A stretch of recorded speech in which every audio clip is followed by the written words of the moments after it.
Hello po mga kababayan, mga kalingap. Kumusta po kayo? Magandang buhay. Muling nagbabalik po, Analisa Reality Vlog. Ngayon po, reaction ho tayo dito sa upload po ni Kuya Andy. Siyempre, sa Kalingap Partners din po ito siya. Disclaimer lang po, wala ho akong personal na kung ano man dito kay Nanay Imelda. So, kasi meron lang ako napanood at hinati-hati ko po ito sa tatlo. Nakatutok po tayo dito sa mga sinabi, hindi po sa personal na pagkatao ni Nanay Imelda. So, kaya disclaimer po tayo. Pero bago ko ituloy, shoutout po at maraming salamat sa mga subscribers. Welcome po sa aking munting kubo. Salamat po sa pagsuporta ninyo. And mga silent viewers, mga nagko-comment, nagla-like, nagsishare, mga hindi po nag-skip ng ads, shoutout din po at maraming salamat din ho. At syempre, tuloy muna natin, suportahan si Kuya Bal Santos Matubang, Ate Edna Vlogs, Kalinga Prab, Jack Tapia Matubang, support po natin. And mga kasama ko po mga reactors dito sa Kalinga. Ayan, mga Karepa partners, mga Karepa reactors, then Kalinga partners, ayan, mga sa Team Bios, Team Strikers, Team Watchers, KOGR. Shoutout po sa inyong lahat. So ito po, Kuya Andy, salamat. Kumuha po ako ng short clip at i-attach ko po ito at una naming panunuorin ang clip na to na nakuha ko po sa iyong upload. 4 na araw na po yung nakalipas. Good vibes lang po tayo inuulit ko. Walang personalan ito. Dito lang ho tayo sa napag-usapan. Kasi mayroon hong dito isang para sa akin may mali. May mali dito. So pakikinggan muna natin at panoorin. Ito po yun yung napag-usapan nila. Yan po ngayon, bakante na po sila. Kaya ito po, pinagagawa ko na po ngayon sa kanila. Yan. At ang ating po mga kahoy na pinili, pakikita ko po sa inyo, no? Ayan, at inuulit ko nga po mga kababayan, no? Bali 2 beses tayo bumili ng plywood. Gawa nga po ng yung una kong biniling plywood na materyales, ay nung bumagyo nga po nitong malakas, ay naawa naman si Nanay Imelda doon sa kapitbahay. Kaya po, binigay na niya kasi naawasak yung dingding. Kaya ito, bumili ulit tayo kanina, no? Bumili ulit tayo ngayon, kasama ko nga po si Bunso.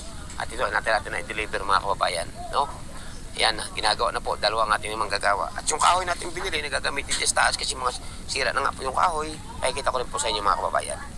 Mga kahoy na binili ko nung nakaraan, tinan niyo po. Matagal na po itong binili. Mga kahoy ito, sabay po ito ng plywood kong binili dati nung una. Ayan. Yan po yung mga kahoy. Plywood, pinamigay ko na po. Ayan. Kaya abunuhan mo na lang po, Kuya Andy. Oy! Pasensya na po, Kuya Andy. Pinamigay ko po yung plywood. Abunuhan mo na lang po. Kanino mo ba binigay yung plywood na Doon, Kuya Andy, sa Puruktos. Bakit na? Nasira, Kuya Andy, yung bahay niya. Ano bumagyo? Tapos nangako ako, Kuya Andy. Sabi ko, babalik na. Hayaan mo po. Sabi ko, hayaan mo po, Lola Ching. Pagdating po ni Kuya Andy, sabihin ko po, dagdagan pa ng 2 plywood yan. Hindi, nagpa-deliver lang ko yun, 4 pa. 4. Para mag-insakto na dyan lahat. Maganda naman yun, walang problema yun na binigay mo yung plywood sa nawasak ng bahay. Matanda ba yun? Matanda, 80 ata yun. Nawasak ng bahay nung bumagyo. Po, Kuya Andy. Ayun. May magandang loob din Kuya Andy sa kanya nagbigay ng yero. Kaya Ibig sabihin yung plywood na una kong binili ay ibinigay mo doon. Wala Kuya problema. Andy, ako Hindi, malaga na naitulong mo rin. Naitulong mo rin sa kapwa natin. Ayan po si Nanay Imelda. Sorry, Kuya Andy, happy. Wala problema yun. Wala problema. Ayan. Pinakapit na po natin doon si Maril Falcon TV din, no? Okay, so yun po mga kalingap. Yun ang sinasabi kong mali na nangyari, na ginawa ni Nanay Imelda. Yung nagsorry siya kay Kuya Andy dahil nga, ayun, sabi niya, ipinamigay niya yung 2 plywood doon sa matanda at abunuhan na lang daw ni Kuya Andy.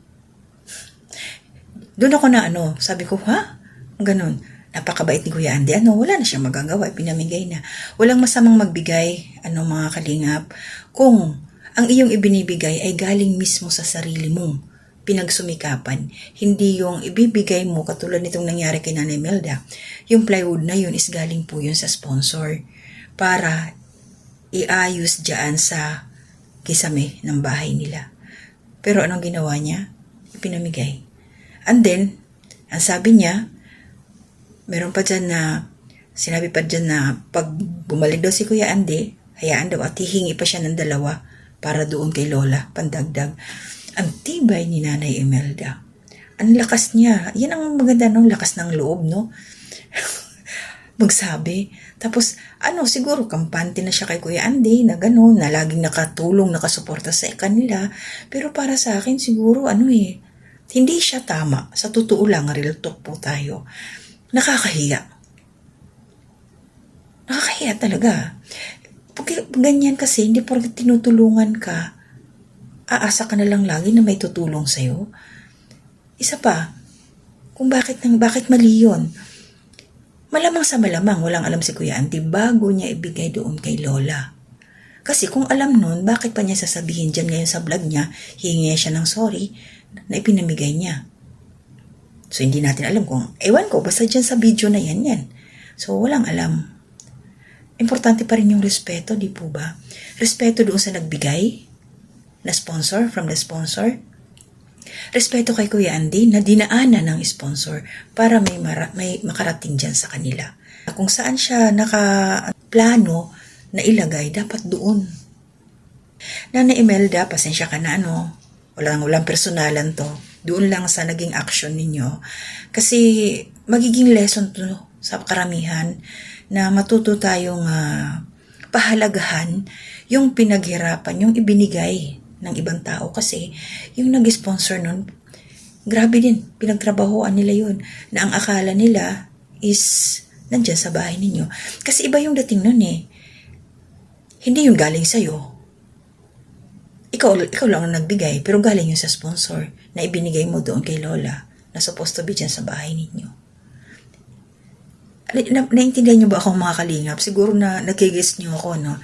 Kasi yung story nung plywood na yun talaga, dumaan lang kay Nana Imelda. Tapos hindi naman galing sa kanya. Bakit hindi na lang sila bumili ng ipinambigay doon kay Lola para hindi na naggalaw yung galing nandyan? Or, pwede naman yung sabihin niya na, Kuya Andy, ginamit ko yung plywood, ibinigay ko na muna, at ito pinalitan ko. Diba parang ganon? Pinalitan na lang niya kasi nagbigay naman siya. Or, nung time na yun, bumili na lang sila. Hindi na ginalaw yung galing doon sa sponsor. Yun lang yung sa akin talaga mali. Para sa akin hindi tama. Sana hindi na maulit kasi pagka ganyan yung sponsor, mawawala ng gana. Kasi kumbaga hindi pinapahalagahan yung binibigay.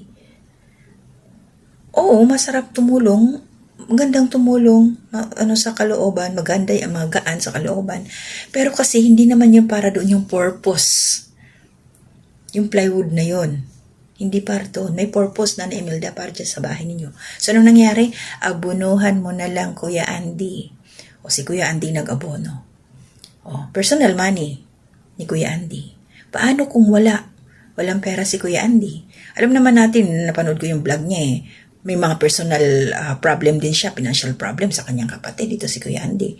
Pero syempre, wala nang magawa Ayan, nakabili naman daw sila ng plywood, 4. Pero, ang walang klaro doon kung magbibigay pa ng 2 doon sa Lola.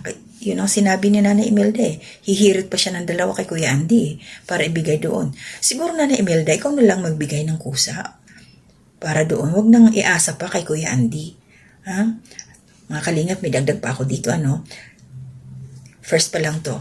May pangalawa pa ako at may pangatlo. Kasi nag-good vibes ako dito kay Nana Imelda So yun lang sa akin. Maraming salamat po. And shoutout, good morning po kay Nanay Solidad, Ma'am Susan Dairo, Ma'am Amy Bayogo, aking pinsan Wolves Tradition. Hindi ko memorize lahat yung mga nandyan sa comment section. Pasensya na kayo. Basta shoutout po sa inyong lahat. Yung mga galing po kay Nika Into Adventures, shoutout sa inyo. Kay MK Inday Okray, mga supporters, ang team, shoutout din po sa inyo. At lahat na nandyan nakasuporta sa akin. Ate Bebang Channel, kumusta ka na? Salamat sa suporta ninyo. Yung mga nandyan lagi sa aking community spotlight, shoutout po. So hanggang dito na muna. Gagawa pa ako ng isa, pang part 2. Ingat po. To God be the glory.